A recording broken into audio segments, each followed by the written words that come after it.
this very much. Welcome to Coffee with Toffees.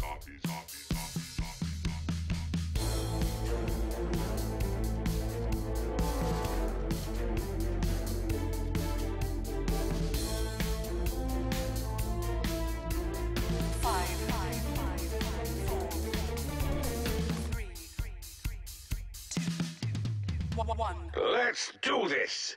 And welcome back to Coffee with Toffees, guys. This is Toffees, your host, bringing you pretty much all the news you need for Dota 2. And today we've got a couple of guests with us. I've got Nahaz and Greg, so you can find them at WhatIsHip TV and Nahaz Dota. How are you guys doing today?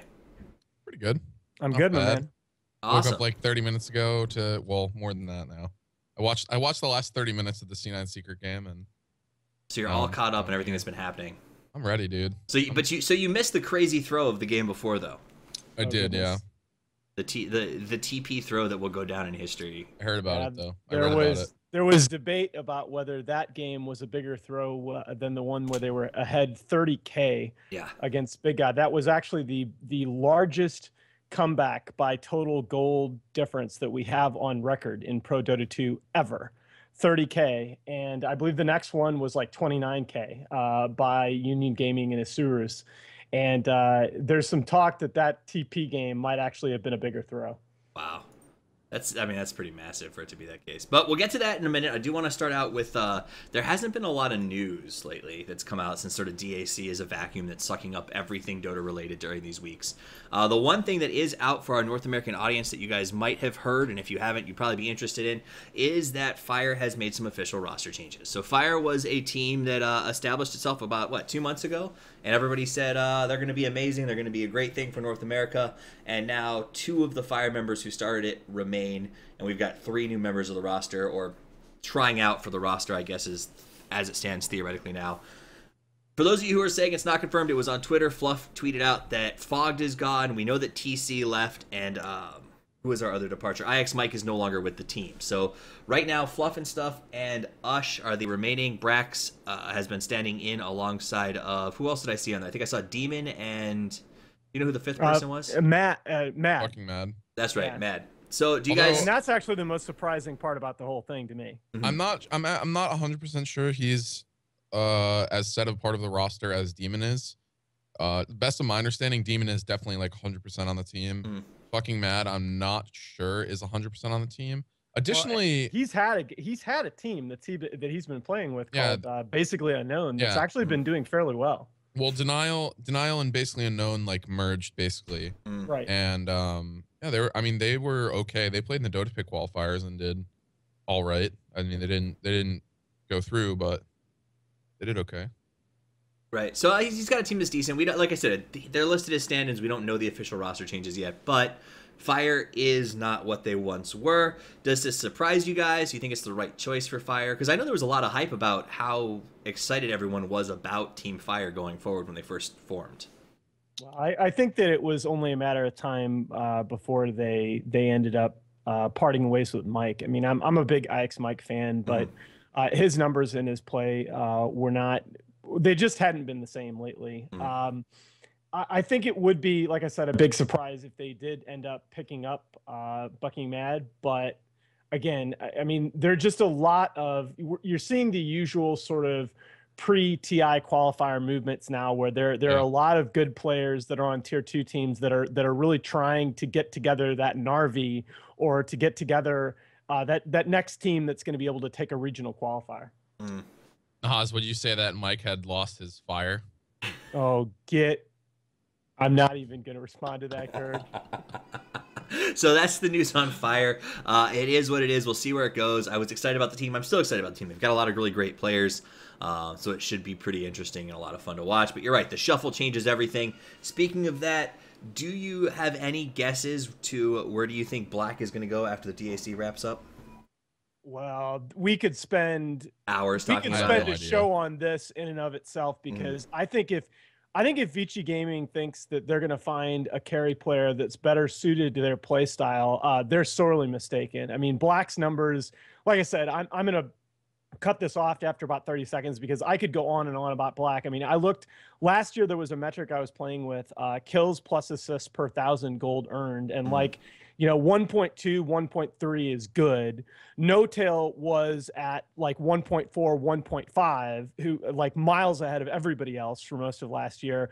Black was actually up at like 1.3, 1.4 with most of the elite support players. I mean, he not only farms really well, but he's incredibly efficient at taking objectives and at getting kills with that gold. And I just don't know that there's another carry player in the world, you know, maybe Arteezy, but he's far from a traditional one anyway, that can do that right now. I think it would be, if you look going historically back like a year, even a year and a half, you know, Vici Gaming is playing the same Dota that they were playing a year ago, and it's still winning games. Right. So I don't know why you go away from Black at this point, but you know, perhaps it's a culture thing. I don't know. Right. Well, you know, I was talking to somebody and they brought up the idea of how many hours do the pro teams spend playing and practicing and scrimming together, and it's a pretty extreme amount, especially when you talk about the Chinese scene. It varies a lot across teams.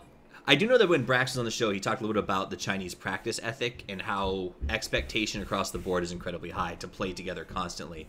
And there's got to be some difficulty to play with someone who doesn't speak your language 8 hours a day.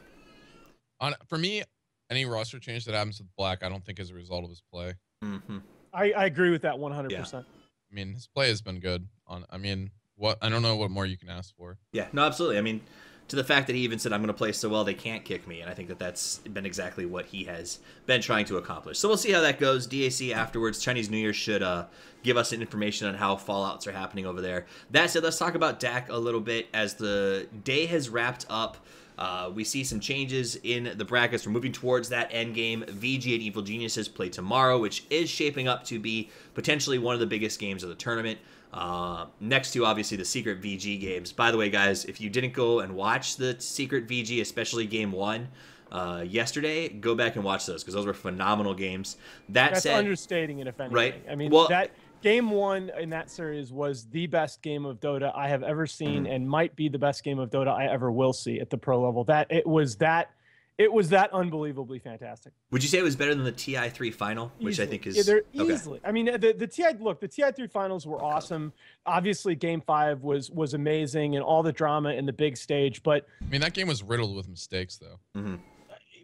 I think that game was the TI3 final was exciting because was it made mistakes. Was it cool? Yeah. Okay, I'm sorry. I thought you were actually saying the other way. I would agree with that. Well, I actually thought that was one thing I was going to mention, that I actually thought for a game of that length, that basically came down to just this insane ending, it was incredibly clean.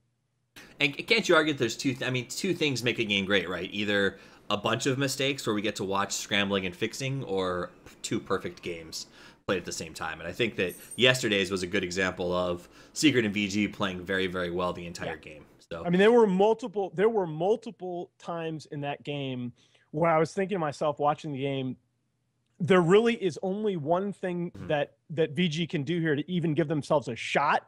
And even if they do that, that shot isn't going to be very good. And they at 2 or 3 separate occasions, they did the only thing that they could have done to give themselves a chance to win the game. And it's just so happened that they were able to pull it out. I mean, it's just incredible. Absolutely. So DAC has been good so far. The winners bracket has been phenomenal and will continue to be, as those teams have been great. That said, let's talk a little about the losers bracket. And this is one where I want to talk about Rave a little bit, because Rave is a team that I would argue, and you can correct me if I'm wrong here, most of us kind of wrote off when they made it to the DAC. We said an SEA team, they're good. They're probably not good enough to stand toe-to-toe with some of the bigger dogs here. And they did lose their first round, but they came back and they beat Hellraisers in a best-of-1. Then they beat Invictus Gaming 2-1 in the next round. And then they almost beat Big God for the next round. I mean, this seems like a really great performance by a team that nobody expected that out of. I'm happy to see Jo getting some success. I think his mechanical skill is pretty good, and his capabilities as a player I thought were always pretty high. Back when he was playing for EG, well, when he was playing for EG, he was not playing very well. But before he was playing for EG, when he was playing under like 007, he was extremely impressive. And I'm just happy that, he's found a team that, even if it's not an NA, that he's been doing well with. So That's absolutely right. Yeah. I mean, there were a bunch of people that took issue with Rave even being at the event. You know, people saying, "Oh, let's give another slot to another region," and Right. you know, certainly it didn't even look like Rave were going to get out of the qualifiers. Right? It doesn't. I'm sorry, it didn't look like they were going to get out of the tiebreakers to even be in the main field, and to be able to do what they did. You know, run this deep into the tournament and have a real chance of advancing and landing in the top 4 is just incredible. Absolutely. Other big ones we talk about, Cloud9 did a pretty good job of coming back from a tough start. We talk about some of the biggest throws we've ever seen in terms of, I believe it was the Big God game or the first one, the huge switch in Gold Lead. But they came back. They beat eHome. They beat HGT. Arguably, probably not two of the harder fights that they've had. They go into Team Secret, and they had a chance to advance. They really could have made it a 2-0, and then the TP scroll debacle. So we won't talk too much about this, but Nahaz, would you say that this was a bigger throw than the, what was it, a 30,000 gold lead that they gave up in a previous game? Yeah, I mean, it's really impossible to say. It depends on your criterion for big throws, but certainly those were, you know, as much as I like C9 and as much as I respect their players, those were two games that should not have been lost. And you know, where do you go from here? I mean, the thing I really worry about is you can just tell if you go and read some of Envy's posts and you read some of what he's done and how he's felt through all these situations, you know, how much these kids live and die with every game. And just, you know, imagine yourself at 18, 20 years old playing with hundreds of thousands of dollars on the line. I mean, I really hope that C9 can stay together through this because they really did in the playoff phase. They played really well. I mean, you talk about giving up a 30K gold lead, but the fact that they got themselves to that far ahead against a team of the caliber of Big God, and the fact that they put themselves in position to knock out Secret today. I mean, they were arguably farther ahead of Secret, had a better chance to knock out Secret than VG did. Yeah. And I mean, people forget, right? Secret really should not have lost game 1 against VG and won game 2 easily. And then game 3, it was okay. I mean, they let Super go ham on Sniper. Fine. But I mean, they really should have been out of the tournament in this game against Cloud9. I mean, this Cloud9 roster has a heck of a lot of talent. Yeah. I really do hope to see them stay together. I do too. I think that they're getting there. It's just, it just seems like when the pressure gets on, sometimes it's just they just make that wrong choice at the wrong moment. Unfortunately, I think they have some serious. They've had some impressive land chokes. Yeah. Honestly. Yeah, they really have. They really have. I don't know if this is true, but in one of the chats on Skype, someone said that at the end of game 2, Bone 7 suicided to the fountain to buy back and defend, and then he didn't have buyback. I heard that twice. Yeah. I heard that as well. That's some next level. That's some next level choke. Right. Honestly. Which, I mean, yeah, because if you're gonna get into the fountain to suicide, why not just drop an item? I'm not sure if that's true, but if it is, then. Well, I mean, to the question, in that situation though, like if you watch the game, I'm not sure that trumps the TP scroll mistake. Well, but then they ran all the way back, really bad, to try and stop the push. Like neither of those things are exactly what I would call acceptable. No, that's I mean, that's exactly right. You got to call a spade a spade. That at this level of play, I mean, mistakes like that just can't happen. Mistakes like that are what prevents you from being a championship team. And exactly. You know, at some point, we all joke. I mean, it's a meme. We all joke about second place Cloud9, but at some point, you do have to take a serious look at your own play and ask yourself, is there a reason for all of this? Because mistakes like that are and can be the difference between winning and losing. And again, I don't want to be too hard on Cloud9, but that's just the fact. And the thing is, it was interesting to me. Cloud9 had played this tournament differently from any other Western team. I mean, the Western MO in this tournament had been to go Radiant, try and win early, pick these aggressive lineups. Cloud9 has kind of done their thing, play on Dire, farm up, and they've managed to make it in the playoff phase as far as they did, basically playing that style of Dota. And then they finally came out in the first game of that series against Secret and played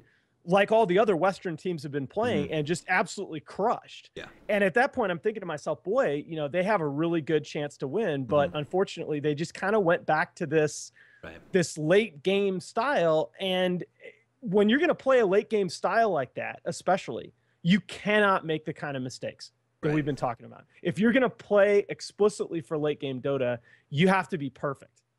Yeah, I mean Yeah. you have to be secret. Well, yeah, exactly. Well, and at the end of the day, I also worry about the mentality that this affects to Cloud9, right? Like, we know they're a good team. We know that they can perform and they just have maybe LAN anxiety. But after you've had this many issues at LANs, when does that mental block start to come into play that causes you to have more and more issues at LANs because you say, well, we just can't win because we can't do LANs well. So, Soon. yeah, I don't know. soon, if not Honestly, already. I expect. I would not be surprised if the roster change that C9 has is not their last one. Mm-hmm.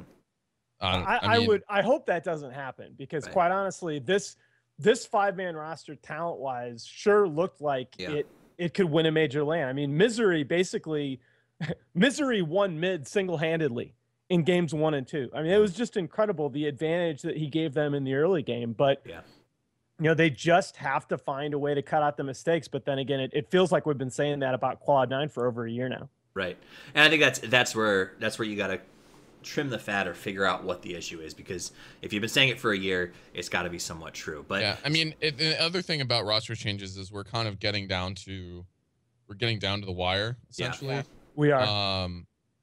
Does anybody know when the invites are going to go out? I mean, do we have any idea? We know it's in I think they said May. Yeah, right? they said May, but we don't know when in May. Early May. But the thing is that they don't decide those invites till that morning. Like they literally don't decide them till that day. But they do. What I've heard. But they do take into account. Well, they. I mean, they is like 2 people. But roster changes. There's no like defined line. But any change in your roster is going to greatly, basically just bring you down on that list because your results aren't improving.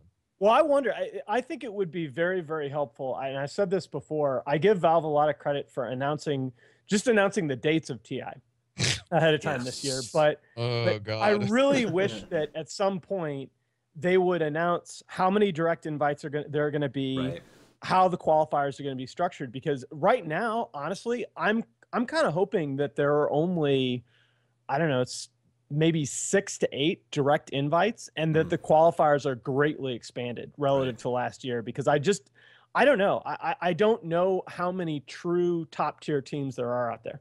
Right.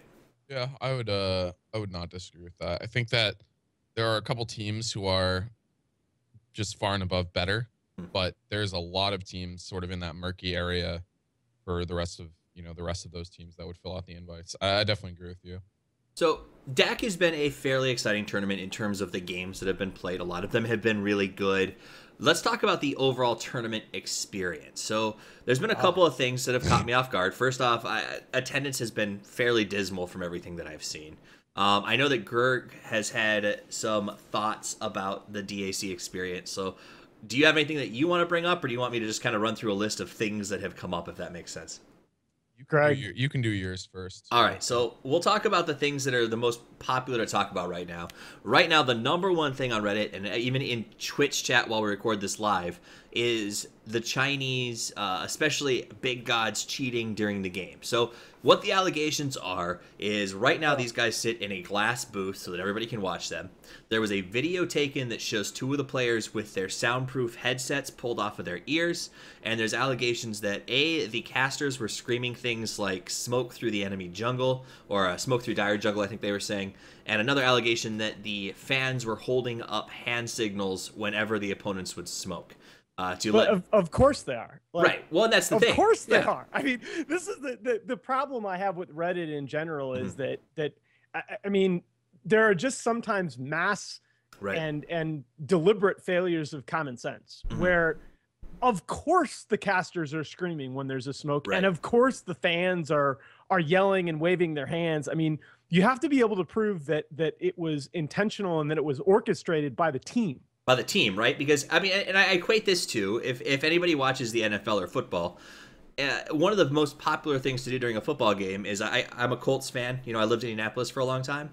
And back when Peyton Manning was there, quarterbacks hated coming to play there because they couldn't use audibles, because the fans made it a point to scream at the top of their lungs anytime the opponent's quarterback was in set position. So isn't that sort of the same idea, is if the fans can impact a game, that's kind of their job. They're the sixth man.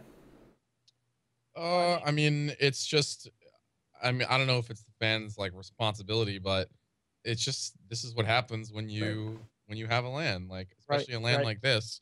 And I mean, soundproof booths are not a thing that exists right now in Dota 2. Like the TI booths are not soundproof. I can tell you with 100% certainty that maybe they do block out the vast majority of what the casters are saying. You cannot really hear the casters. Right. But it is impossible to keep a crowd that big from making noise like through that booth. It's even if it's like just the rumbling, like you can It's going to come it. in through the floor. Yeah, Right. exactly. You can feel it. And some of the TI booths were even like on pucks and you could still like feel it. And I mean, it's just, it's a byproduct of a live event. It's a byproduct, yeah. And they're wearing they're wearing soundproof headsets. Right. And from what I've seen from the pictures, it's pretty, I wouldn't be comfortable like throwing anyone under the bus. Right. There's a comment on this thread that I honestly looks much better than the original posts. And maybe the admins will like make some kind of decision off this or penalize Big God through the prize pool or something. Right. But I don't think there's any way that you can like make them replay the. Yeah, I don't think you can. I mean, I hope they don't do that. Right. Without if they do that, that's some kind of completely, investigation. Yeah, without like a video of them like pulling the headphone off their head like during a crucial moment or something. Right. I don't see how you could possibly do something. I mean, there is pictures of them playing without the headphone on. Sure. So the question is, and now I'm not saying that they can do anything as a tournament because at the end of the day, unless there's express rules ahead of time that say you can't take your soundproof headset off, then you can't really do anything. But I'm sure there are. The thing is like, I vaguely read through this post, but there were pictures during the game. Were there any pauses during this game? I don't remember. There were, right? Were there any pauses? I mean, Did those you really just ask. Okay, that? well, I'm assuming that maybe there was 1 to 2 pauses, but honestly, like those headsets are uncomfortable as all hell, especially when you're wearing the series. Greg, headphones. The series went on for like 3 hours. Like no more. I mean, there were pauses upon pauses upon pauses. Like honestly, I mean, all the time at LAN tournaments, people like the players take the headphone off their head, like scratch their ear, like try not to like die because that shit is so uncomfortable and like sweaty and awful. I just would not be I would not be comfortable like throwing anyone under the bus based on the pictures that I've actually seen. Okay, and that makes sense. I mean, if there's a pause, yeah, you would clearly take a break and rest your ears. I have large ears, so I understand where they're coming from. It's just, and they're wearing earbuds under them. Like it's extremely uncomfortable. I don't know. So at the end of the, I think that the general consensus is it looks sketchy. It doesn't look good for Big Gods as a team to see those pictures sort of come out. But can we really blame them if they were saying we just want to be comfortable? We're not actually trying to cheat because we don't know when those pictures were taken. There's no timestamp saying at what point in the game that happened, right? Well, and I mean, in all seriousness, did you guys? So I know, Greg, you didn't actually see the games. Did you see the games? No, I was sleeping during that game. Okay, because there were constant stoppages in play. I mean, it was just the servers were absolutely throwing a fit. I mean, there were multiple 5-10 minute long pauses. It was absolutely ridiculous. I mean, there's a reason that they played the last series of the day from the hotel. Right. Well, that's scheduled, which is another problem. Okay, but I mean, they might have had later. to do that anyway, right? Right. So anyway, I mean, I think I think Reddit is in search of drama right now. Wow, really? Yeah, wait, really. Wait, hold on. Tell me more. Reddit is interested in causing a shitstorm? No, I mean, they are weird. This is manufactured drama, totally manufactured. So honestly, the other thing is that Chinese players are not used to wearing these. Right. This is like a very small thing, but the Chinese teams never wear these headsets. Like at LANs, the Chinese teams never ever wear these headsets. Well, I saw an interview, and I forgot who it was with, but they were talking about how Chinese video gaming culture revolves around still yelling things out physically and talking across the board like we used to when we were in college LANs and not speaking through headsets. So I think this was back in, I think it was back at actually EMS1, which was one of the first times that Vici Gaming really came over to the West and impressed. That there was a lot made of the fact that they didn't wear headsets for a lot of that tournament. A lot of the Chinese players at like the China LANs, and I think like a lot of the Singapore LANs too, like they don't wear those headsets. They just, they're expensive, they're uncomfortable, etc., etc. while we're on this, I mean, can we talk about the fact that why the hell are we playing this as a LAN period if we're going to have the servers constantly taking a dump? I mean, this is silly. Or moving a match back to the hotel because the matches that was scheduled because of the venue. Well, and that's it was like, well, it wasn't just the venue. It was like the Chinese Shanghai's government wouldn't allow them to play at that venue after a certain time of night, from what I understand. Well, I mean, ESO1 had the thing, same issue at Frankfurt, so I can't really fault. There were city ordinances that prevented that makes sense. them using the venue past a certain time, but so that's not all that unusual. What is unusual is that, I mean, Cyborg Matt has rightly been throwing a fit about this in multiple games, that the lag has been horrible. We've had multiple interruptions of play, and I mean, this is a $2 million LAN event. That's ridiculous. That shouldn't happen. It's completely unacceptable. And I mean, local lobbies, I think, are not perfect, but the number one thing is we need to have a way to drop. There ought to be a way to track the drops in local lobbies. There ought to be a tournament mode where the item drops are tracked, and people that have a ticket for the tournament or a compendium for the tournament are randomly awarded items.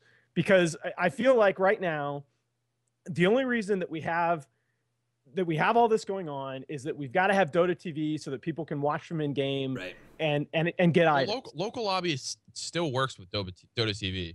The problem is that without some very complicated VPN setup, there's no way for the casters to get into the lobby. That's the biggest issue. Like the BTS, the English casters, because they're not there on the same network. To my hard is that? My vague understanding of networking, I have to imagine there's a way that you can VPN through the firewall and pretend that you're on the network, but I have no idea if there's going to be a loss of quality. But doesn't that beg another question though? In a $3 million tournament, why aren't the casters on site? Typical China.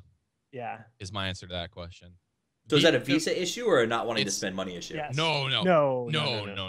Honestly, anyone who blames BTS for not being at this event is an idiot. Is woefully is a complete idiot, because it's just ridiculous. Honestly, you need, like, the reason they didn't go, I don't know how, I'm just gonna talk about this anyway. The visas were not like properly taken care of by the Chinese organizer. In addition, running an event out of their house like this costs BTS more money than if they were going to this event, because they have to fly Cinderin, Sunsfan to California, put them up in their hotel, like, as opposed to things that would probably be paid for by the organizer in some capacity. I mean, it's just completely ridiculous for anyone to blame Beyond the Summit for this. And I'm the first person. It's more than that. It is utter lunacy. And I mean, the community ought to be really showering BTS with praise over the job that they've done with this tournament overall. They've made the best of a situation that was pretty much imposed on them, and they've worked unbelievable hours casting this tournament, and they've done a terrific job. I don't know where this perception that BTS is greedy, they didn't want to fly to China, blah blah blah. Greg is 100% on point with this, and anybody who's criticizing BTS over their handling of this tournament is just woefully misinformed. Yeah, well, it comes from the same place where they said Merlini bought the house with his investment, proceeds. It's just people going for drama at the end of the day. Shout out to Charlie. Right? Oh my God. But I think that you hit on something, Gerg, that is true. And I heard from potentially, there's word that the visa processing done by the tournament admins themselves, the organizers, were late, were difficult to get, that there was a lot of sort of the Western side of this tournament, the teams and the casters, kind of got taken care of in a last queue, if that makes sense. Typical, honestly, my answer to this entire scenario is typical fucking China, like, administration, which sounds awful, but every Chinese tournament is a complete fucking disaster in that regard. Like, I don't know if they don't care, or they don't take the proper steps to deal with it, or they don't have a proper translator, but every single fucking tournament has some ridiculous problem in China. And this is a huge, ridiculous problem. Like, the fact that they're not on site for this is completely stupid. The fact that their coverage is very, very good, regardless, is a completely separate point. I mean, I thought that I would be the first person to flame the shit out of them if I thought their coverage was bad for this event, but they've done a great job. Like, they've had a 4-person panel the whole time. They're using the upstairs studio and the downstairs studio to do like complete coverage for the event. They're working 16-hour days. I mean, honestly, they've done a good job with the coverage, especially considering the situation they've been put in. I mean, it's stupid. I mean, honestly, I would say that the fans might have probably gotten a better experience out of this event because they're not at the LAN. But that's another issue as well. I think that's very possible. Yeah, like, because the coverage has been like almost not perfect, but it's been extremely good. And if they're in China, you have to stream to Twitch from China. I don't even know if that's a thing. Right. It's a whole separate issue. It is. And I mean, I guess my big frustration is if you're going to herald the tournament as TI 0.5, right, the sort of halfway mark, and you're going to run $3 million that's been taken almost exclusively from fans, a lot of whom are in the Western groupings, treat them as if they were a part of the process, and it hasn't really felt that way. Well, I mean, it's complicated. I won't go into the whole backstory, but I mean, it's a friend of mine was actually the guy that one of our former deans of the business school I used to work at was actually the guy that that handled Yao Ming's negotiations with the Shanghai Sharks when he first came over to the NBA. He had to actually negotiate his way out of a contract over in China, and he always was very interesting talking about how you actually have to learn to negotiate. Yeah, with Chinese business people, that it's a very different negotiating culture. The norms are just completely turned on their head in some respect. And I feel like as we go on, as we have the major studios providing coverage of tournaments like this in China, this is something that will get smoothed out. But the big message, again, is that BTS has done a terrific job, and especially given the circumstances, absolutely, and really ought to be getting a lot of love from the community for what they've done with this tournament. Absolutely. I could not agree with that more. I think that the moral of the story, the thing that I come away with a lot in this is that BTS has stepped up and really made this thing look good, taking the hit, they've flying made the people best in. of a good situation. I mean, they sold the fuck out to pay for a lot of it, but that's not necessarily a bad thing. I mean, I don't know how much money the score gave them for all that fucking videos and coverages and titles and shit. Well, the fact that it's on the desk. Well, but you do what you have to do. I mean, no, I'm not blaming them for that. Like, I would do that in a second. Says Greg as he sits there in his Twitch jacket drinking his Red Bull. Drinking free Red Bull. Like, I don't know, whatever. I mean, it's not a bad thing. I'm just commenting. Yeah, no, I mean, they did, and they did what they had to do, and I respect that. This whole selling out thing in general that we've got going on. There are a lot of people. It's not. There are a lot of people in the Dota 2 community that need to wake up to the fact that producing these broadcasts costs money. I mean, there's I'm sure this event cost BTS an unbelievable amount of money. Oh, absolutely.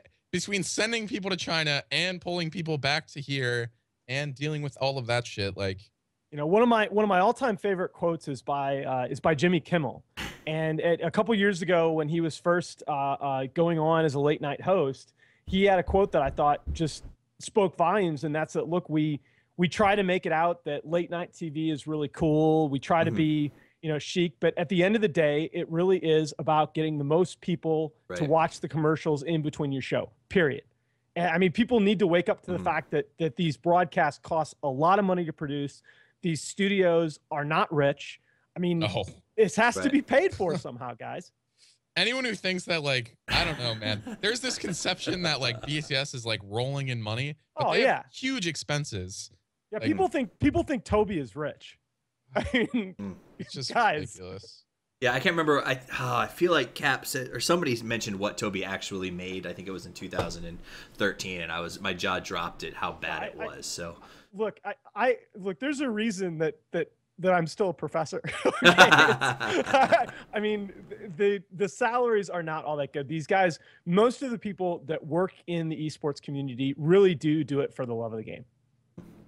Absolutely. I 100% agree with that. So let's keep moving forward. Interesting thing happened in the last game that I thought was worth mentioning because I haven't seen it happen before officially. I did see it once in an SCA tournament where there was a pause because the team said we want to get some burgers and left for like 45 minutes. Jesus Christ. That was one of the funnier things I've ever seen. That said, though, in the last game right before the end, that we did see a pause to use the bathroom. Is that something that we should be normal? Actually, the last time I remember this happened, was it at MLG Columbus that EE was like, my hands are cold? Yeah. That's actually the last time I can remember this happening. Yeah, well, MLG is a lot stricter than a lot of tournament organizations, but they were he was not a fan of that tournament because they wouldn't let him use the bathroom between every game. But I mean, we give every other athlete, every other sports event, we have half times, right? So that you can do that sort of thing. I don't know. I mean, whatever. It's a 3 hours is a long time to play a game, and add to that drafting and stuff. I don't know. I just don't think it's I don't really know if it's worth talking about, but it's just it is what it is. Like whatever. Both teams clearly didn't care. Right. Like it's stupid. I mean, I don't know. I just things like that make me have trouble. Make me not take tournaments like this seriously. It's like I just going to the bathroom. Like in an ideal world, it obviously wouldn't happen, but I think there are enough really cool things that have happened that we could talk about that I think dwelling on this would be a huge mistake. All right, so let's move past that. You said some cool things. What cool things do you think we've seen that are worth talking about? And then after that, we'll talk about some things that maybe haven't been so great that are worth mentioning. I mean, I could go on and on about this. Can we just talk about the schedule? The schedule is a complete joke. Okay. Like a broadcast just ended. And now for your next episode of Gerg Live and Uncensored. In 8 hours, they're starting again. Right. What the fuck is wrong with these people? Like, how is there... Okay, imagine AG stays up to watch this game, and then they have to be at the venue by the time their game starts, which is it's at 9:30 EST, which is in 7 hours. Right. And, they have to get up, go to the venue. It's just like... Not even to consider the problems with the broadcasters with this, but like the players are just getting destroyed by the schedule. I'm sure they're playing a Dota tournament for $2.5 million, however much this tournament is now, $2.5 million at 2 o'clock in the fucking morning. How's that acceptable? Well, but what are you gonna do? Right? Get another fucking day at the venue. This was scheduled basically. Yeah. If you have to schedule that your last series of the day is not at your venue, you fucked up. Mm-hmm. You made a serious mistake somewhere in your planning. At one point, does it occur to you, oh, we're doing a $2.5 million tournament. People won't mind if we just don't do the last series of the day at the venue. That's fine. Like, who cares? Like, what the fuck's wrong with these people? Right. Look, I on the one hand, I really do. I agree with the basic sentiment that it's somebody screwed up. There's no doubt. If it's scheduled that you have to play your last series outside of the venue, then you fucked up. Yeah, no, I mean, I there's really not much I can take issue with in that. Yeah. Like, I mean, at the end of the day, they're literally putting the players in a van, or saying, "Oh, guys, guess we can't do the," and it's not even pre-planned. It's I don't think we can do this game here. Let's go back to the hotel. That's like second only to the we'll play one game and then play the rest of the series the next day or whatever. Right. Whatever tournament that was. So that's it's tough. I mean, you talk about like the tiebreaker and how BTS had a day off planned, and then all of a sudden had to cast a bunch of games the next day. The round robin tiebreaker after the playoffs that ended up, I think BTS was casting until 2 or 3 o'clock in the afternoon that day as well. Like, this is tough on the casters, as well as you got to imagine the crowds, because how do you keep a crowd sitting in a building for 14 hours? And that actually, interestingly enough, that's kind of the live aspect of Gorgon's point in the thread that you were talking about earlier. That Gorgon made a very, very good point in a Reddit thread about just the fact that if you add up the hours of play that a fan would have had to watch DAC, it's just ridiculous. I mean, there are too many games. By the way, guys, I did post that thread in Twitch chat, so if you want to see it, it's over on Reddit. Because of some publishing issues, that's where he's published it. If there's a news site that wants to pick that up and publish it, by the way, I think that they should. It's a really great post, but we're gonna get to that in a second. Well, I'm not done with this. Okay, let's do it. Did you think he would be? No, of course not. Of course not. No, when I asked Greg to come on the show, I was like, all right, let's get the salt train out. I mean, now I've gotten myself so worked up that I forgot the last point that I was gonna say, but. Part of it, I mean, basically, it's a huge tournament, and there's only so much time you can spend, right? But in relation to Gorgon's post, Dream League was a disaster for a lot of reasons. But the ending format where they were playing like a couple, like 2 best of 3s or 3 best of 3s a day maximum in their proper studio was how a tournament format like this should happen. And Dream League was an extremely long format because it was only $100,000. That was, you know, a mistake. But for a $2.5 million tournament like this, then it shouldn't be, you know, that's kind of the proper format, I think, for this sort of thing. You know, Valve learned TI2 was a complete fucking disaster in terms of scheduling. Absolute Legend had to play at 1 in the morning. Like, that was a huge oversight. But then they fixed it for TI3 by making the tournament like 2 or 3 days longer. Right. And TI4, they kind of split the middle. They cut some teams out beforehand, which was maybe not the right choice. But, you know, they're taking steps to rectify it. So that sort of format is more what happens as opposed to this DIC garbage, which has somehow, with all of these games, still has best of 1 elimination games, which is completely fucking absurd. Yeah, So you have to wonder where it stops, because there are only so many 10-day long LAN events that you can have. Yeah, but this should be one of them. I absolutely agree. No. No, I think that it makes sense to have a. It's the second biggest tournament. Yeah. Did you know ever. that? That's the thing. These venues have to be reserved how many months in advance? I mean, and that's the thing that everybody gets on their high horse and flames Dream League, but Dream League, I mean, before that last season, they were one of the hotter brands out there. Dream I mean, League. I'm sure that they thought that they were going to have a huge tournament, a huge prize pool. They probably thought that they were going to get up into the 500,000-600,000 and above mark. Yeah, but and it didn't happen on that one. Yeah. Right. I mean, they screwed up, but that's the point, though, is that these things happen. We don't know which are going to be the huge tournaments. Can't you No, argue that's my point. that DAC should have known, though? I mean, people knew that this was going to be a big tournament before any of this. No, because they got before commissioned any for of a this compendium stuff- a long time ago. Any of this stuff came out. I understand. I think that Gorgon has a very, very good point in that post, that we really have to be very mindful about scheduling these 2-week long LANs. It's a drain on the teams. It's a drain on the fans. Yeah, but there has it's a huge negative externality, in my opinion. I think if there's 3 of these a year, that's fine. Yeah. Okay, but which 3? Well, But that's that's a the completely problem. And that's separate the issue. argument of Valve No, needs it's to not a step in. completely No, separate yes, issue. it is, because Valve should How have is some it? fucking hand in this. Okay, but that's okay. Valve shouldn't I just be agree, hands off, dude. But Greg, you have to condition on reality. And Well, Valve they do it with has, CS:GO. Why the fuck do they do it in CS:GO and not Dota 2? Why do Okay, they subsidize have you prize pools seen in any CS:GO? signs? Have you seen any sign that they're going to be willing to do this? Any indication? CS:GO majors. It's exactly what everyone wants in Dota 2.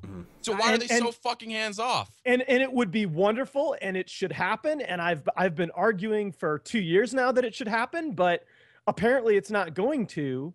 And if it's not going to, if Valve is not going to be granddaddy and step in and say, okay, these are the big tournaments, then everybody says, hey, I can be the next DAC. I can be the next $2 million LAN. I'm going to schedule a 2-week LAN. I mean, I and agree it's that chaos. it's a problem. Have you seen the Dota Pit format? Notice that we don't have that. Yeah, that is why I am surprised that you're taking the other side of this argument, Greg. Because I'm aggravated that this has to happen, because it doesn't, like, it's just stupid. Okay, So- I think we're actually $200,000 coming from very similar We places. are, but there. I'm angry at a different person. Fair. You're just angry. I can't match your rage. So I mean, I think we can both agree, and it's probably a topic for continuing shows or different shows. The idea of Valve oversight required, or perhaps tournaments stated that they're going to be bigger and have more selection weight put to them, I think would be something that we can talk about one day. Can you take? It doesn't necessarily have to be Valve, because I frankly feel like if Valve haven't stepped in by this point, I mean, that that they're ship probably has not going fucking to. sailed. But there Right. needs to be some oversight. There has to be at some point, when you have tournaments being played of this dollar magnitude, you have teams, players changing teams, you have all kinds of disputes that have the potential to come up. I mean, it's a ticking time bomb. There has to be some governing body. And I know, Toffees, you've heard me beat this drum before, so I'm not going to get on this in this show, but eventually, if there is not some kind of governance structure within the Dota 2 professional tournament community, there is going to be a disaster of epic proportions that is going to turn fans off. Right. Well, maybe DAC's that. No, I'm kidding. It's been frustrating. I think a good example is, what was it? it was Cinderin and Sons fan, and I forgot who else was on casting with them yesterday. And the front page of Twitch was featuring the Beyond the Summit stream, and they were talking about high fives and how to look at someone's elbow while making contact, because the game transitions were taking so long, and the pauses and the disconnects in the local lobbies, that it was just like, we literally have nothing to talk about during this 45-minute pause. I mean, look, you want to see me get mad? Okay, if you want to see me go full Gerg, the fact that this is what we're talking about, and it should be what we're talking about in some sense, because this is what's going to be all over Reddit, because this is what people are going to be taking away from this. The fact that we are talking about this shit when the metagame in this tournament has arguably been the most interesting tournament of all time. Right. I mean, teams have come in prepared. The diversity and strategies between the Western and the Eastern teams, the way that teams have adapted to hero combinations and their opponents' play styles. This has been, Dota-wise, strategy-wise, one of the most compelling and memorable tournaments that I've ever seen. And the fact that when we talk about DAC, this is what's dominating the conversation, that's what pisses me off. Absolutely. I would say, imagine if the games had not been this good for DAC. What a fucking clusterfuck. Oh, man, it would have been horrible. Imagine if this was some TI4 stuff. Yeah. That's a good point. Okay, no, wait a minute. Okay. Shut up. Shut up. Okay, TI4 was awesome. People, I can give you the numbers. TI4 was amazing until the grand final. And the problem is everybody thinks back to TI4 and they remember only that is all I remember. Yes. That is all I remember. That is true. I do remember. I do remember. Was amazing. I do remember the group stages for TI4 were incredibly good. Yeah. The group stages were incredibly good. I mean, we had the. I thought the main event was pretty shit. We had like the second or third biggest gold comeback of all time on stage at TI4. It was LGD. I mean, we had some of the best Pro Dota 2 games of all time at that tournament. And unfortunately, all anybody remembers, and all of the metagame discussion and all of the talk about TI4 since then has been about the grand final. The grand final was not at all representative of that tournament. I mean, people talk about the death ball meta. I mean, mean match time in TI4 was like 40 minutes. There were plenty of long matches in TI4. And I just don't understand why we've allowed one series to completely define the. Okay, I do understand, because psychologically that was that's what that was the millions of dollars. I have to say the group stages had very, very good games though. I remember when I was on the panel, I was really impressed with some of the games. Right, but I mean, at the end, that's just the way sports work, though, right? Nobody remembers. Yes, it is, nobody remembers the Seahawks run at the Super Bowl, but they do remember, and everyone will continue to remember, not calling a run and calling a pass instead. Like, literally, that's all anyone's going to talk about for the next year, and that's just the way that sports work. Is people are going to talk about the what 18 points or 19 points, whatever they scored against the Packers. Yes. In like 5 minutes, but we're all going to talk about the slant on the goal line in the Super Bowl. Yep. That is sports. You're right. And that is sports. I mean, nobody's talking about Cloud9 2-0ing HGT and playing really well in that game, or even the game one against Team Secret, but they will be talking about forgetting the TP for the next year and a half, right? So that's unfortunately just the nature of sports. And, you know, we always talk about we want esports to be legitimized. I guess that's sort of a byproduct of it happening. So there you have that. But I do want to pull us real quick back to that post that Gorgon made over on Twitter, because I want to know what you guys think about the point of that, which he said it would be helpful for tournaments, especially in the group stage, instead of lumping regional playoffs. So Monday, Tuesday is the Chinese play. Wednesday, Thursday is NA play. You know what I'm talking about, right? How we sort of put them all together and then have one big stream lump. He said instead of doing that, why aren't we spreading it out by time zone interest instead of oversaturation interest? Do you think that makes sense, or is that something that would just be too much of a burden on casting studios and operations? Dude. Not feasible. I don't know. There's no way you can. I mean, the amount of money that would cost is just. Because then you have to have 3 times as many people broadcasting the event. Do you think that would bring in 3 times as many viewers? Broadcasters that are good enough to do that? I'm sure you could find. I think you could find broadcasters in each region. Literally, no. Think about how many people cast the TI4 qualifiers. Okay. And then imagine trying to get twice as many people. You literally run out of casters. Greg, I agree with what you're saying. I think that there's a lot of practical merit to that point, but I do think that there is. I mean, there is. I gotta think that there's a middle ground. Yeah, Exactly. I would agree with that. Exactly. There is That- probably something else you could do Right. that is better than what it is now. Right. Right. I mean, I think that and this is, again, I go back to questions of governance that I don't think a players union is the answer. I mean, you have to be very, very careful. First of all, talk to any economist that knows anything. You have to be very, very careful anytime you use the word union in anything. Mhm. Okay. But I do think that there needs to be some kind of governing body that takes up questions like this about the player and the fan experience. Because right now, the way that we're running things in a lot of these tournaments is not consistent with the optimum player and fan experience.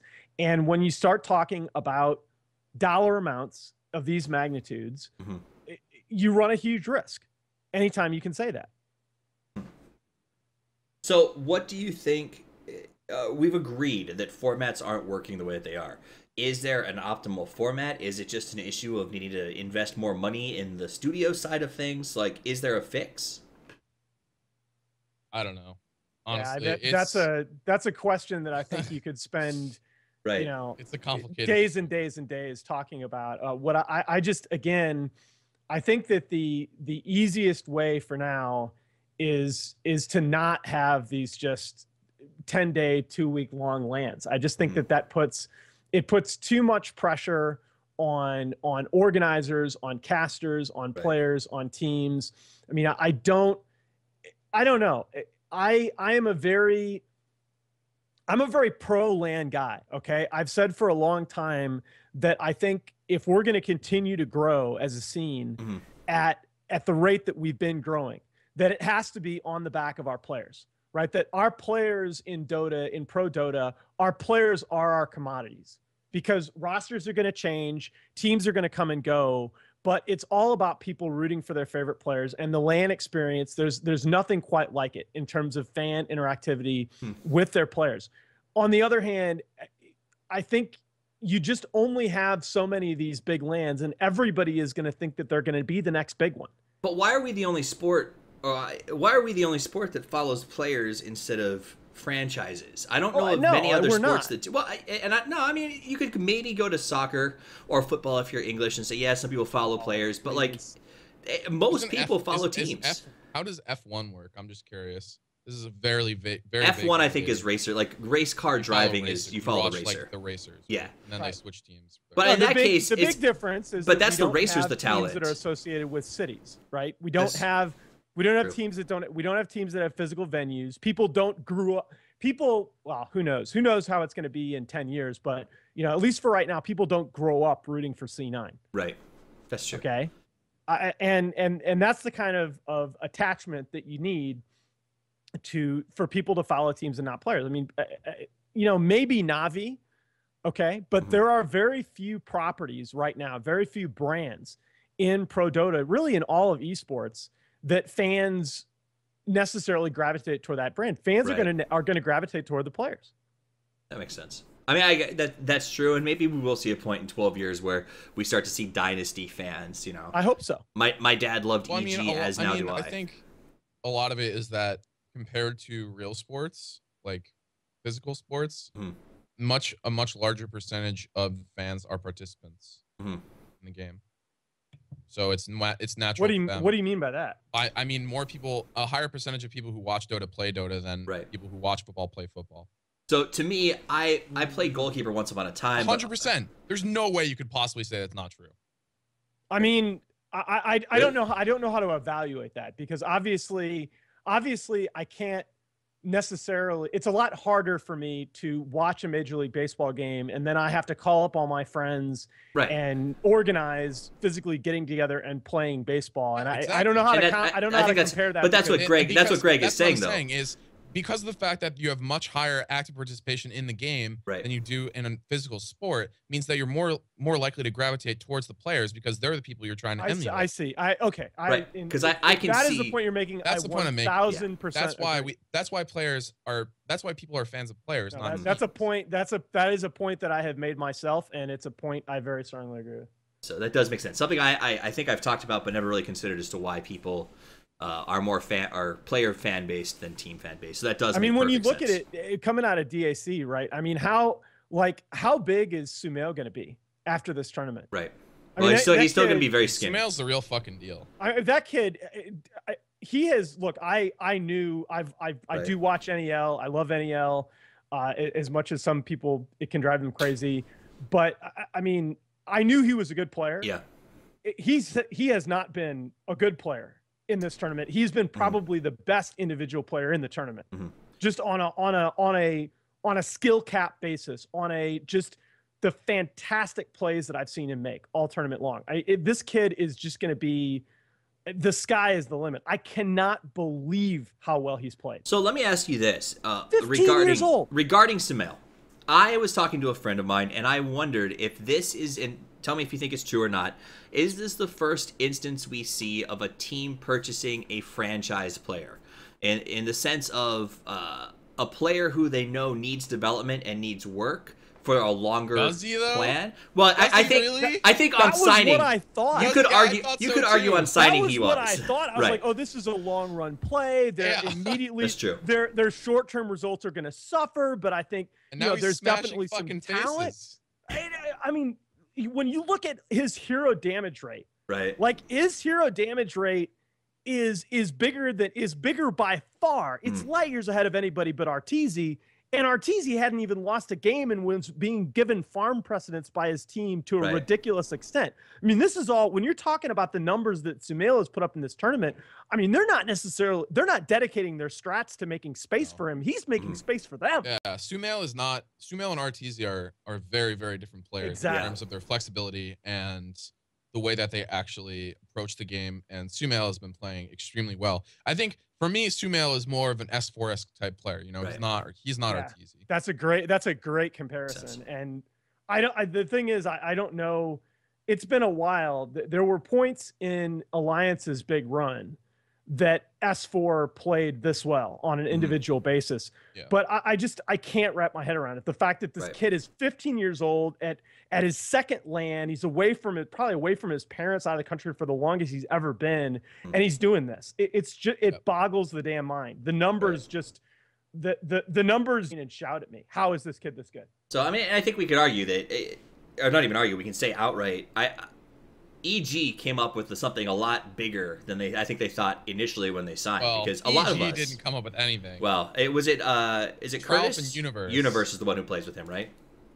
Tralf is the one who basically like discovered Sumail. Nice. And then Tralf introduced Sumail to NEL, and Universe played with Sumail, and they realized how fucking good he was. And then Universe was like, hey guys, we should probably, I mean, everyone in EG plays NEL. Right. Like when they're done scrimming, they play NEL. That's just like that's what they do. But I mean, there's no way though to know what a 15-year-old would do at a major LAN when you take him there. Especially, I mean, there's a lot of complications here, right? Right. Obviously, NEL is completely different than a LAN, but they had D2L to at least get an introduction to how he plays. Right. Yeah, and it's a lot less different than I thought, because I would have, if you'd have had me on the show a couple of weeks ago and you'd have asked me about this, this Yule's Shadowfiend business, would this be viable at the level of play that we've seen in and I'd have said, yeah, okay, maybe. I mean, in theory, I can see it working, but in practice, are you going to have a player that's going to actually be able to go into the games and pull it off? Right. No, but I mean, Sumail's more than pulled it off. Yeah, no, I don't think anybody can disagree. But That it's not just him either. That's the thing. There are so many players that individually have played on just an unbelievably high level in this tournament, which it just goes back to, the meta in some ways has just been turned on its head. I mean, Tiny and Wisp were 43 and 21 going into DAC. They were 3 and 7 before C9's win today, right? Jug and Troll were 15 and 6 in 6.83 going in. They're 2 and 7 in the actual event. I mean, teams studied the metagame. They studied each other. I mean, this is as prepared as I've seen professional teams going into a tournament, and the strategy and the game flow has just been so compelling on a game in, game out basis. Absolutely. But I think I think that this tournament has shown us an evolution. Maybe not in terms of like LANs and the production of tournament scene, but I think in terms of like teams and how they're formatting their lineups and how they're sort of developing themselves for future tournaments.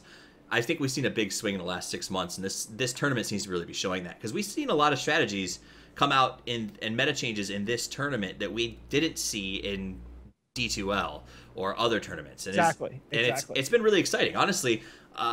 As frustrating as it is for me to stay up until 3 or 4 in the morning and then wake up again at 6 o'clock with my kid, like, I have to, because these games have been really good. So, pretty good stuff. I think the tournament's been great. That was my list of things to talk about. Do you guys have any topics you want to cover before we wrap up the show this afternoon, evening, whatever it is right now? I know Greg had a lot of things you hated about the tournament. Did we get most of those out? Yeah, I think I made my points sound on the tournament front. Absolutely. I mean, maybe we'll do another show because there are so many that there will probably be a Gerg Live when Charlie comes back from China. Then we'll talk about this tournament at length. Absolutely, and I would love to do something where we talk about actual formats and whatnot, because I think that's a discussion that needs to be had, is tournament formats, online versus LAN, and sort of what the fans or what the scene needs in terms of structure. I mean, that's a discussion that more people need to be having. Absolutely. There need to be changes made going forward. And I've got all these stats sitting on a screen about heroes in the metagame that, you know what, we can talk about another time, but I'm not qualified to talk about that. Honestly, I haven't watched enough. Frankly, the issues that we've talked about are the issues that need to be addressed going forward. And so I can't have a problem with that. Yeah. I mean, the only, in regards to the format, I mean, the one thing I think people misunderstood what I said earlier. A Dota Pit, the format is the result of what we're seeing, like the tournament, the format is unbelievably flexible, more so than pretty much any other event. And, that's sort of a result of all this clusterfuck. And the thing is that you can see that the teams like it because every single team except for Navi has played in both seasons. Right. So while we are on the topic, it's just a case of as a tournament right now, you think of it as being a good citizen. Right. It's a case of being aware that there are a lot of tournaments out there right now that, eventually I really do believe going forward, the market is going to speak. And again, we had this thread about Dota Pit on Reddit the other day that, what they've grown from and to, the market is spoken, right? This is the kind of format the teams want to play in right now. This is the way that we want things to be organized. Again, it hasn't been perfect. Right. People question some of the regional stuff in season 2, but you know what? Yeah, I mean, that's on balance, balance, a result of online play. And so exactly. Twitch chat is actually asking just for a short summary on the Dota Pit format for those who may not be familiar with it or be following the event. What makes that event so much different, Greg? The only rules that teams have to follow is they have to finish the group stage games. We have 2 points basically where we would like them to finish a set number of games by. And the only rule is that they can't schedule over each other. So the teams basically get to play whenever they want. There's not really a set broadcast schedule. There's not a set anything, there's not even really set time spots. It's basically you can schedule here as long as you're not overlapping with another game, so we can literally broadcast it. And, the biggest example of this that I can think of was in the last season, C9 basically played all their games in a clump. They played all their group stage games in a week and a half or something. Right. When the whole group stage was 2 months long. And there's a lot of things you can say about this that, it's not good for the fans. It's not good for the broadcasters. It's not good for, the storyline of the tournament, which a lot of that carries merit. But the problem is that, well, not a problem. The reality is that, to be honest, viewers don't really care about any of that stuff because there's so many games going on. It's impossible for them to keep track of tournaments. It's hard for us to keep track of the fucking tournaments. So I can't even imagine how hard it is for a casual viewer. I mean, there's no way they're supposed to be able to keep track of it. I run a podcast that's exclusive purpose is to keep track of tournaments, and I still miss some because there's so much going on. At the end of the day, if you look at the viewer numbers, this is not a hard problem, guys. Okay, right now, your objective in planning a tournament is to make it as easy as possible for the top tier teams to play in your tournament and play their best Dota. Yeah, and period. Because that's what fans want to see.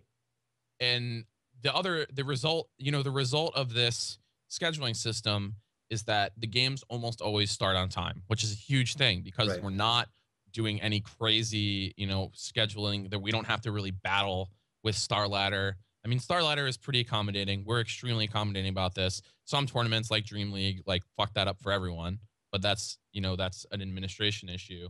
And the result is that, the games start on time and fans like that when the games start on time. That's really the only thing that fans care about is that the games start on time because and that your games are listed on Dota 2 and that Lounge, the games are listed on Dota 2 Lounge, which, I mean, the one problem with our format is that we use best of 2, so it's not as good for betting. So Right. I don't really care about that. Well, you honestly though, that is going to be a problem at some point because, in what we've seen right now, there is a huge strategic imbalance in certain matches between the Radiant and the Dire sides. And I'm not saying that the map is broken. I'm not saying that we need big sweeping changes, but I mean, if you just look at the group stage in DIC, the top 4 teams in the group stage finished the group stage 32-3. As the Radiant side, they were I think it was 11-7 as Dire. I mean, the imbalance there, and it was mostly Western teams that were coming in and they were picking Radiant and they were picking lineups that were going to win at 30 minutes or before, and it worked, right? And this is why, if you look at, and I'm not saying that I would have done any better, although I would have done a little bit better, but if you looked at the panel predictions before DAC, it was all going to be the Asian teams, right? Well, no. Right, the Western teams have come in and said, no, we're going to play our strong mid-game strats, and we're going to force you to deal with it. I mean, right now, I feel like the best of 2 format, in terms of fairness, is the way to go. Now, I understand that betting, it's less popular, and I get that there definitely are going to be considerations given to that, but at least in this metagame, I feel like if you're not having a best of 2 group stage, you're not structuring the competition as fairly as you could be. That's a lot of the Dota Pit format is that, at the end, I'm fairly confident the best team will win. One thing we're doing this season, which we did not do last season, which is sort of another thing that you can do with flexible online tournament, is I have to say there are 2 restrictions. The other restriction is that, beyond playing games by time, the grand finals. This is not 100% yet, but I'm 98% confident. The grand finals is going to be a best of 5 true double elimination, meaning that you have to win 2 best of 5s if you're the lower bracket team. And the reason we can do this is because we can do it on 2 different days. Right. We don't have a venue that we have to deal with. We can do it on a Friday and a Saturday, or a Saturday and a Sunday. And one of the things is that, it would be good for that obviously to be in a row, but that's another, good advantage of doing an online format. Right. So I think it is a good format. I think it works well, and it also attributes to its success in terms of having great teams, right? Because you're not forcing teams to choose between which tournaments they play in, because they can schedule around their other tournaments to play in Dota Pit. Exactly. And that's, I think, when I did have the pleasure of working with Dota Pit for a little while, that was what appealed to me about the tournament. The idea that just because some random tournament decides to pop up out of nowhere and drop in the middle of yours, you're not going to lose players. And I think that is good for fans, that's good for players, and that's good for organizers, and really good for sponsors. Because I would be pissed as a sponsor if I sponsored a tournament with a couple of big names who then disappeared from that lineup a month in. No, that's exactly right. The other thing, beyond the actual format of the tournament, obviously you have to take into consideration prize pool for these things. Like, the reason that Dream League was so unacceptable for the teams was because it was only for like $100,000 or whatever. And the reason that I think we can do a best of 5 true double elimination is because the Dota Pit team worked with artists to get an unbelievably good compendium and chest together. So the prize pool is almost $200,000, and the event hasn't even started yet. Right. Yeah, which again is why it concerns me going forward that there were actually some negative comments at certain points about tournaments with embedded items, and there were comments by people saying things like, "Oh, well, Valve shouldn't allow this." I mean, first of all, it's just there are players. We're talking millions of dollars value creation. Like you take away bundled items from tournaments, and you are destroying millions and millions of dollars of value. Right. It is literally just the ultimate economics facepalm. Yeah, I mean, there are arguments to be made about it because, I'll be the first person to say it's problematic. There are it's problems problematic, with but it, it's problematic only from if you look at it as because basically you want to talk about killing the golden goose. I mean, the people who buy like the items, the chests, the compendiums are not necessarily in many instances, especially with chess, don't care about the tournament. They're just Dota players that want ding, new ding, hats, ding. which is, I mean, you're basically just taking you're creating value from a group that would not normally create value for your tournament, this which is like, look, I mean, is this really so different? I mean, come on, look at what baseball teams do. I mean, it's family hot dog night at the ballpark. Right. It's Build-A-Bear workshop night at Busch Stadium. I mean, this is what sports teams do. They understand that not everybody is a casual fan. And let's go out and they put hooks out there to bring people into your sport. We need to be thinking about how we can be hooking more members of the community into watching pro Dota. Well, and I contend that there's nothing wrong with selling hats to increase benefit to players in the sense of how many people out there wear New York Yankees hats that have never even watched more than one New York Yankees game. At the end, that's merchandising that helps to support the process and makes the experience better for the fans that are actually watching the games. And if that's the case, hat to hat, I have no issue with that. So I don't think it's a problem. I don't. Yeah. I mean, the only reason that I think of it as a worrisome thing is, you know, the fact that the competitive scene is not supporting itself, you know, but it's being supported by the general player base of the game. So it's not, you know, it's not as bad as it could be. But what does that even mean, though? I mean, like, the only thing that worries me is like, what if, you know, a lot of instances in the last, like sort of the last era of a competitive game, the only reason that the game still survives is because of the competitive scene. So when, you know, if that happens to Dota and the casual player base falls out and goes to another game, then tournaments are going to be completely and utterly fucked. When you look at a game like StarCraft, where, you know, StarCraft, you could say dead game, whatever, but at this point, the competitive scene does sort of just keep itself going. Right. Yeah, but I think that's the perils it's of crowdfunding in general. Exactly. Though, right? It's crowdfunding. I'm not saying it's like, oh, this is we're just on by any in some stretch ways of the new economic imagination ground. we should stop this or anything. I'm just saying it's my only issue with this sort of model is I mean, you run that risk. But you know, the bubble is going to pop at some point. I mean, but, it's totally worth it. You're getting value out of people who normally wouldn't create value for you. Right. Perfect. And look, we like to talk about ourselves as if we're so different from all other sports. And there are certainly ways in which we are different. But, you know, the idea that you offer other benefits, the idea that you try to actively create value by getting people that aren't hardcore fans to come to and to watch your games. Right. I mean, that's sports economics 101. Well, I think the argument is right that we're selling, our prize pools are so big because of hats. If hats go away and the prize pools drop back down to $100,000, do people stop watching? Or do people stop playing? And will that equal the death of the competitive scene? But once again, I think that's another discussion for another time. I could talk an hour about hats. So. Right? I think hats are probably... I could as well. I really could. I mean, there's the economics of the Dota 2 competitive scene is really interesting right now. I think that there's a lot of reason for optimism. I mean, I remember talking to Toby last year at TI4, and he was pretty pessimistic in some ways about the scene going forward. And I, you know, was trying to convince him that, look, I still think that there's a lot of potential for growth out there, and I still do. But there are some concerns. I mean, there are some issues that we do need to address. Absolutely. So tune in the future, I guess, for Talk About Hats, a special episode where we talk about the fashion of Dota and what it's doing to the system. That said, though, guys, I appreciate you being here. Before we do a sign out, and I say everybody, we'll do some quick plugs, and then we have a special feature for you guys today. We're doing our first inception of a brand new feature for the Friday. This should have been the Friday show, but my kid had to go to the hospital, so I apologize that this wasn't on Friday. It's today, though. And I think we made up for it with a pretty good panel. That said, we're going to do a new Friday feature called Top Plays of the Week.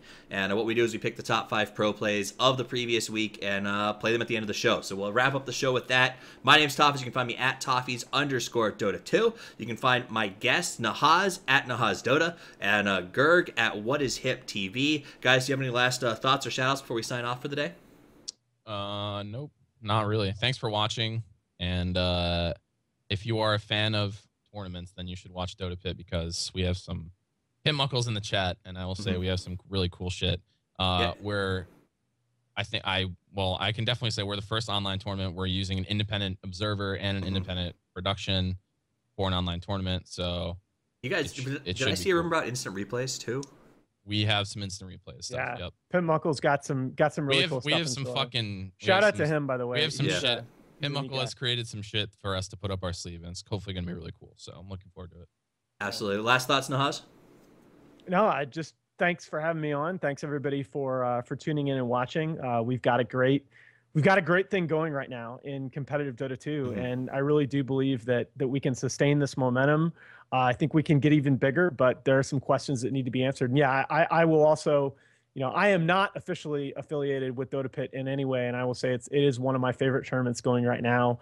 You guys should definitely head over there and support them, as well as Dota 2 Canada Cup has been really cool with Sir Action Slacks casting some of the qualifiers. That's been a lot of fun. We'll be starting up High Ground will be casting the main part of that, but I think Slacks will probably do some stuff with us. Yeah, you can't not laugh. Like it's just too much fun. Honestly, also, there was a game the other day with MRP and Slacks, and it was definitely like the funniest. It was like the most entertaining cast I've ever seen. And it's a nice break from the norm. There's nothing wrong with that. I've loved it. It was super entertaining. So that's it, guys. Also check out SIVO, another semi-pro tournament that's going on right now. A couple of big teams in that one. Been a lot of fun to watch. If you're not tired of Pro Dota 2 yet, there's I think there's an MLG game going right now where IX Mike is standing in for Complexity. So there you go. If you're missing the stash already, guys. Wow. Go check out my boy Dota Capitalist casting. How interesting. That said, guys, thanks for coming. If you want to support the show, patreon.com/Toffees, where you can get the super sweet mug and help keep paying for the bandwidth and the hosting and all the other fun stuff that goes into podcasting. We appreciate you being here. It's meant the world to us. Have a wonderful day. Enjoy the top 5 plays. And I will say this, if you want to be part of the pick team for top 5, email me at 5midasgaming@gmail.com and you can join. But this is a brand new thing. Our editing, we're working on splash screens. We're working on more fun, flashy things to add to it that should hopefully be out by next week if everything goes as planned. But this is the first glimpse you have at it, so tweet at me, let me know what you think. That said, guys, have a great day. Play more Dota. And as always, Toffees out.